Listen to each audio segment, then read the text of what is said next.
Aucun étudiant n'est décédé à l'Institut supérieur des techniques appliquées ISTA. Contrairement à ce que racontent les réseaux sociaux, il y a 3 étudiants blessés et sont convenablement pris en charge. La ministre de l'Enseignement supérieur et universitaire, professeure Dr Marie-Thérèse Sombo, a effectué une descente dans cet établissement de l'ISU pour remettre tout en ordre. Elle a commencé par constater les dégâts matériels au sein de l'ISTA avant de se rendre dans chaque hôpital visiter les étudiants blessés. Parce que jusque-là, les frais, c'est toujours comme c'est de l'année passée.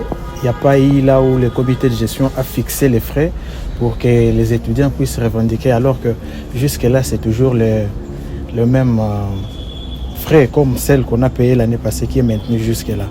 Donc ce qui s'est dit sur les réseaux sociaux, ce sont des fausses informations. Et d'ailleurs, ceux qui sont en train de relater n'ont pas été autistes sur le terrain, qui n'ont pas pu interroger les autorités académiques, ni moins les autorités de la coordination estudiantine pour savoir un peu plus de ce qui s'est passé. Elle a commencé par constater les dégâts matériels au sein de l'ISTA avant de se rendre dans chaque hôpital visiter les 3 étudiants blessés. D'abord, l'étudiant Samuel Eshima, interné à l'hôpital universitaire de la référence ex-Mamayemo. Ensuite, Chris Yaba aux cliniques Les Anges. Leurs médecins respectifs ont fait le point sur leur état de santé. Oui, l'étudiant est bel et bien arrivé à l'hôpital, amené par les gens qui l'ont aidé.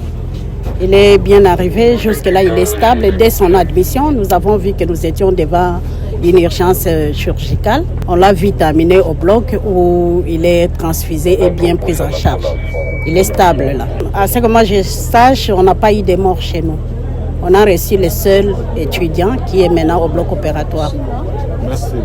Merci. Il s'appelle Eshima. Il y a un stop sensitif là, juste au niveau de la cheville. Arrivé au niveau du pied, la plante du pied, surtout le 2 demi-orteil, il est sanguin. Il y a vraiment ébauche de mouvement. On ne sait pas trop si c'est la compression liée au saignement ou bien si c'est le nerf qui a été opéré par la balle. Donc l'urgence maintenant c'est d'aller ouvrir, de faire un barrage et de stabiliser la fracture avec un fixateur. La ministre de l'Enseignement supérieur et universitaire a rappelé aux étudiants à rester vigilants et demeurer hostiles à la manipulation des ennemis de la République en quête de troubles pour semer un climat de peur.